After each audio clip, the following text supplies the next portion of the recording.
Economy. I'm Maithri Sitaraman. Technology sure makes life easier in a world that seems to be perpetually on the go.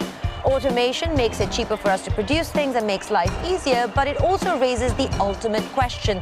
Will robots end up doing all our work? And what will be our role as contributing members of society and our economy?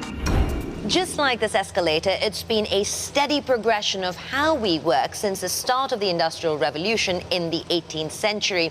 From initial worries about job losses, we moved to automation, mass production, the rise in global demand and therefore job creation, and the rise of the middle classes. We are now in the fourth phase of that Industrial Revolution and of work, and it's really up to us all to decide how we put aside our fears and what step to take next. To do their job, 7 in 10 workers in Europe need some digital skills.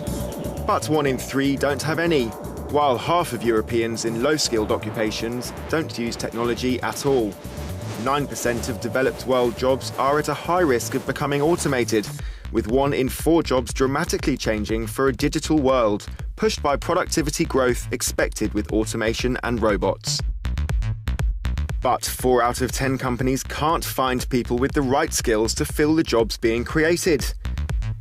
Closing the skills gap is critical for Europe's 4 million unemployed youth and those working part-time. They have few chances to upskill compared to people with full-time jobs, and those with no digital skills at all also earn 8% less per hour than those that do. The highest risk of losing a job to technology is now in countries that didn't invest in it in the past. In every revolution, there are winners and losers, and of course, there will be job losses in repetitive middle skill work. But for lots of people, this is a chance to reskill for higher-end jobs. Here at the European Commission, it's Marianne Thyssen's job to, along with all the other stakeholders, figure out just how to do that. Which occupations and which sectors, in a way, will be impacted most, and what about older workers? We see that now in Europe, we have 232 million people at work. We have never had so many. The jobs of the future, let me say the jobs of today and tomorrow, 90% of those jobs will require a certain level of digital skills, while we see that more than 40% of the European labor force don't have enough digital skills, so we have a lot to do there. We ask people to stay longer in the labor market, so we must make it possible that they stay. First, you have to assess what the skills people have. Secondly, what is an adequate pathway for them individually to make progress? And then, of course, to make it possible that they document their new attainments. But this is also possible for people that are, let me say, my age. Well, we know technology creates infinite possibilities, and as we decide on what choices to make to shape our life and work, in Germany, they are reimagining the future with a program called Work 4.0. It deals with everything from working hours to good jobs, all the way to collective bargaining, with the understanding that technology waits for no one. So Damon Emling set out on a test drive to see how Audi and its employees are preparing for the future.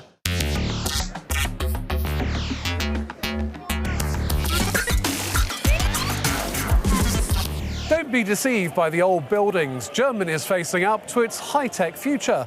As automation and digitisation herald the so-called fourth revolution, the government's leading a big conversation here, one which looks at satisfying the workforce of tomorrow, a generation which craves more choice and flexibility, far more than the 9 to 5. Automation is everywhere at Audi's sprawling factory in Ingolstadt, north of Munich. Around 600,000 new cars are made here every year, each body created by 1,000 different robots. And the technology keeps coming.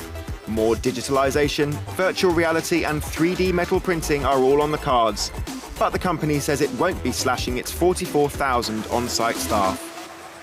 There will be big changes in the nature of work, but in the end, we will need all our employees like we do today.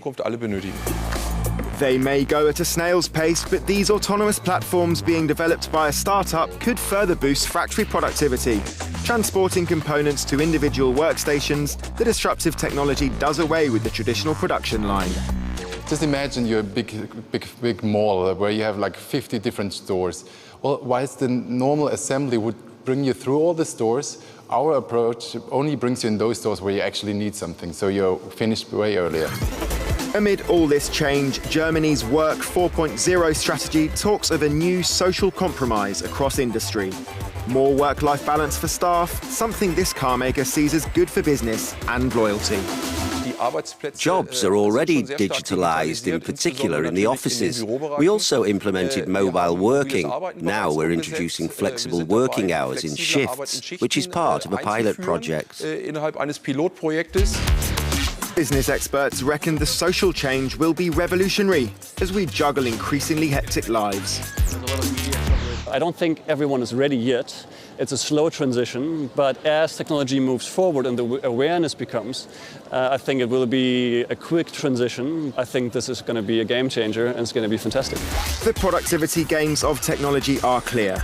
The challenge for all employers is to ensure future staff are skilled up and stick with them, thanks to that social compromise.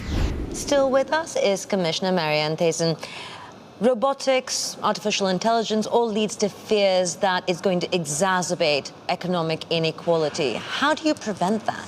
We must ensure that people, once they work, have good working conditions. Also, in this new digital era, people that work for platforms, are they a worker? Who is protecting them? Are they self-employed? It's not clear.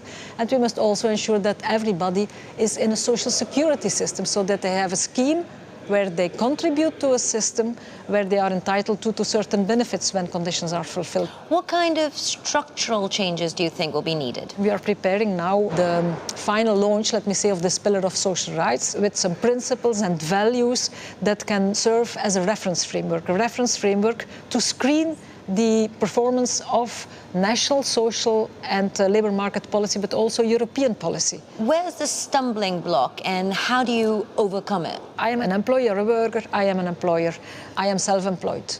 We know where we are and we belong to, but we have new kinds of work and we have to define them, to give them a place in our social protection system, in our economic system. And this will ask reorganizations of the structures in the member states, and we can help with that from Europe. Where does the onus lie in terms of preparing for the future? Is it with us as individuals, with governments, with policymakers, employers? We have responsibility at all sides. We have to adapt. We have also to take our own responsibility, but it's up to the politicians, to those who have political responsibility, to create an environment to make that possible. Commissioner Thyssen, those are wise words indeed. Thank you for your time and thank you for watching. We'll catch you next time.